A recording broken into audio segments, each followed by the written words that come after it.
Hello and welcome to the January 5th, 2021 Hemp Show powered by CannTrade. My name is Mark Rastelli. I'm the CEO of CannTrade and the host of the Hemp Show. Joining us next on the Hemp Show, we have Pearl Coker with Tegrity Farms.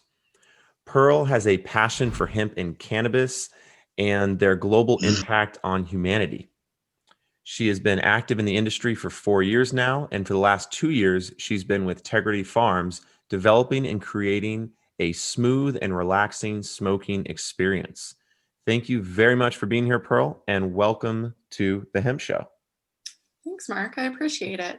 Can you hear me okay? Yes, can hear you. Awesome.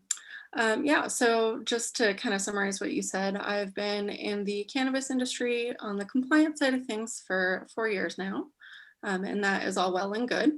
And then 2 years ago, my team over there at iComply decided to invest in a small family hemp farm down in the San Luis Valley of Colorado. And we saw an opportunity within the market to kind of look at things in a little bit more of a slower pace. Everybody is always trying to get things to the market as quickly as possible. And we've encountered that the products that are out there are just not quite meeting the quality that we would desire to use as a product. So we took the opportunity to go ahead and start from the very beginning and grow from seed in a slow, organic manner. We use zero additives, synthetics, or pesticides on all of our products. And then all of our smokable products are hand trimmed, hand dried, hand rolled. And then all of our products are also packaged in either hemp-based products or biodegradable products. So I've got a few examples here today. Right here is our 5-gram joint pack. So it's 5 single-gram joints, and then it also comes with a branded Tegrity Farms lighter so that you always have something to start it up for you. And then we also have our single 1.5-gram smokable joints. And this packaging is actually made from hemp plastics through Sana Packaging. Highly recommend them. It's an excellent product, completely biodegradable. And Excellent. That's incredibly needed. I mean, we're putting so much trash into landfills and the oceans with all the packaging that's required for the cannabis and the hemp industry. Yeah. So that's excellent. I'm definitely going to get some more information about that from you. Yeah, absolutely. I highly recommend them. They're a great company to work with, have really awesome values. Same kind of concept. We are tired of putting trash into the world. Very cool. Yeah. Excellent. So do you have other product lines with you? Is that kind of the core base right there, the smokable hemp flower? We have a few commemorative things, some stickers, some t-shirts, but as far as actual hemp products right now, all we have is the smokable line. Okay. We are looking going into the next season into more of an industrial format. So you'll start seeing some more fiber-based products from us. Okay, excellent. So one of the questions I got to ask, and I know I talked about it with your team when we previously spoke, is the background on Tegrity Farms, the name. Yeah, I know it's kind of popular. I don't know if you're familiar with the show South Park at all. I'm very familiar. Yeah. Randy is my favorite character. Yeah, he's the best, isn't he?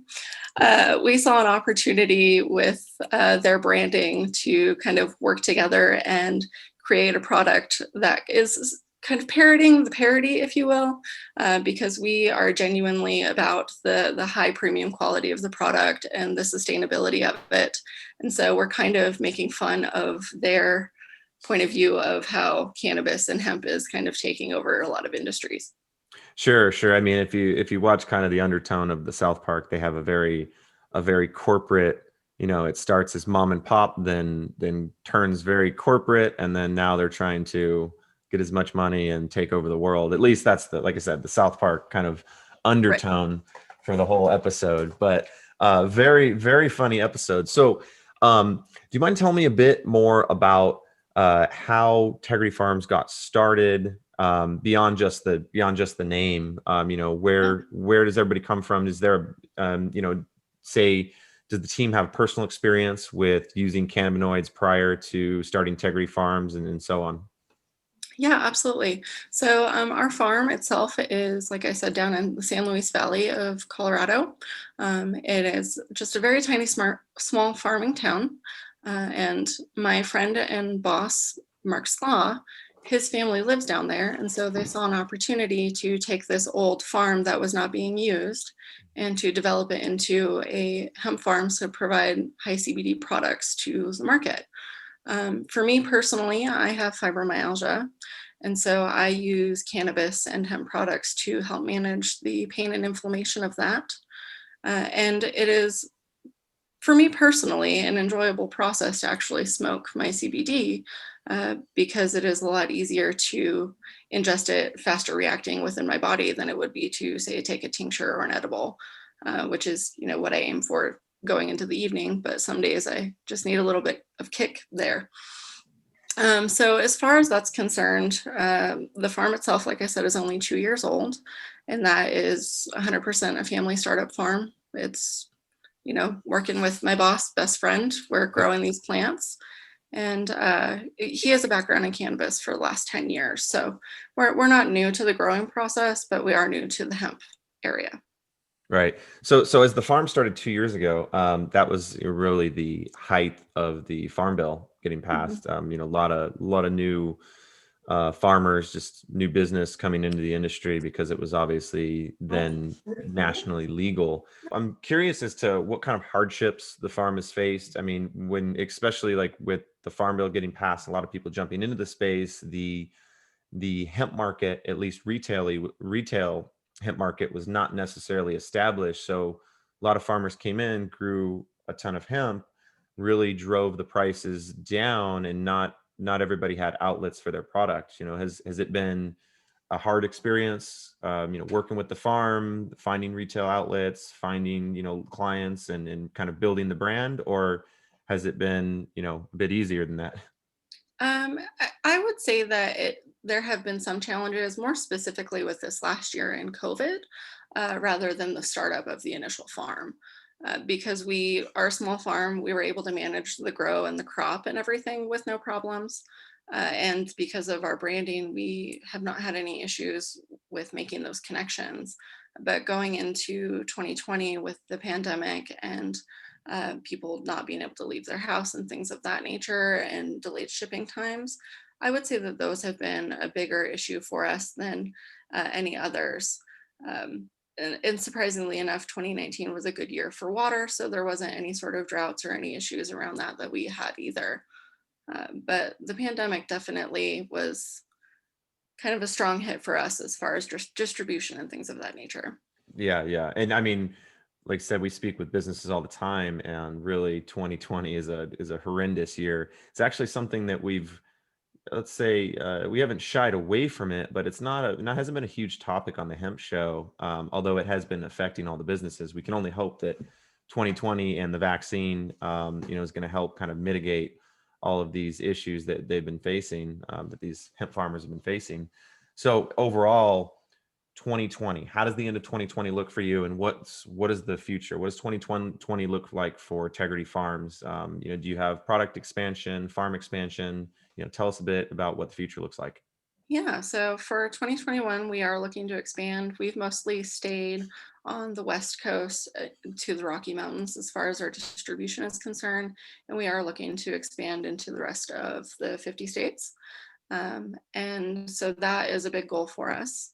And then as far as the farm is concerned, we are going to be splitting some of that farm and turning some of that into industrial so that we can create some fiber products. We've got a really great opportunity to start creating hemp and alpaca based clothing articles. And so that will be kind of our next step for the end of 2021.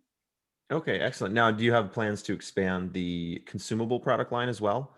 Um, any edible Not type really at products? this Anything? point. Any? Hmm?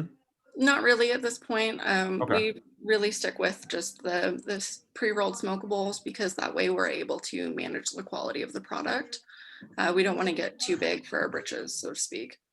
Sure. Now, as far as the flower goes, can we talk a bit more about the specific growing process and the strains that you use within the pre-rolls?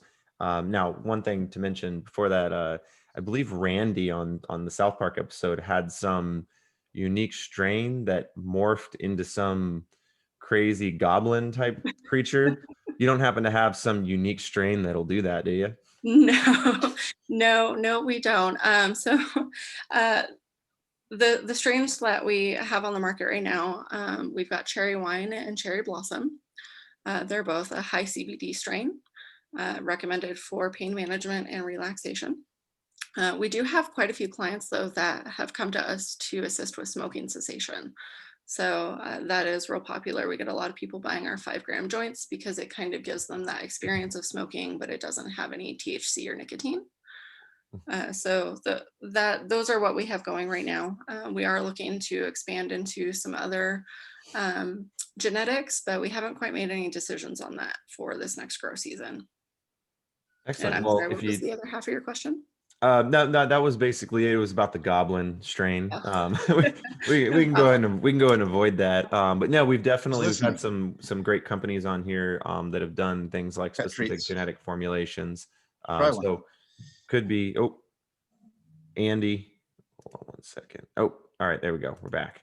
Sorry, we had Andy popping in for a second there. But yeah, so we've had some great strain kind of genetic formulation companies and labs that have been on the show in the past. Definitely got to get you connected. It'd be interesting to develop a Randy type, goblin monster strain that they had on South Right. Park. Yeah. Very Yeah, cool. that's great. Yeah. So I'm curious to know about let's say the COAs and the formulations of your products. And then also, the second part of the question actually that I kind of forgot was growing practices. So is Mhm. there anything unique about your specific growing practices? I mean, I know it's all type organic slash, quality, natural ingredients, no pesticides, that type of stuff. Can you tell me a bit more about it? I will do my best. I will say that I am not personally one of the growers, so I don't have Okay. all of the scientific information, but it is a slow process. So, like I said, we start growing from seed. We don't do any sort of cloning. So we start our own seeds. We put them into the ground. It's a slow kind of hand holding sort of process. And then again, like you said, we don't use any sort of additives or synthetics or pesticides. It's just what Mother Nature provides us. And then we use fresh mountain spring water because that's what our property has available. Excellent. Mhm. I bet that tastes great. The yeah, Well, as I'll opposed send to you a this. sample. Well, I'm pretty sure we're getting our water from you anyways, but this California terrible, I didn't want to talk about water, but no, so that's excellent. Now, you mentioned that West Coast of the Rockies has really been your focus. With 2021 coming up, planning on moving east and moving to the East Coast, more national with the product line. Is that correct? Mhm. That is correct. Yeah. Our goal is to connect with some distributors and people who are interested in wholesaling products so that we can expand out to the east. We really are no longer in a place where we are limited by our location. And so we are looking to expand as much as possible. Okay. Now, as far as your business model as a whole, I mean, is wholesale and kind of connections with distributors, and the whole distribution, is that really the key here? Is that who you're looking to connect with Uh, most? yeah, at this point, Okay. that's who we're looking to connect with. We do have some direct sales, but for the most part, we are from us to wholesalers and distributors. Excellent. Well, so we're starting to wrap up our time here. If you're interested in connecting with Pearl and Tegrity Farms, please add them to your network on CannTrade. You can also place orders and ask questions directly from the Tegrity Farms wholesale store, posted in the webinar chat, also in the CannTrade feed, and in the podcast and YouTube show notes. Once again, thank you for being here, Pearl. Thanks so much, Mark. Have a great day. Awesome. You as well.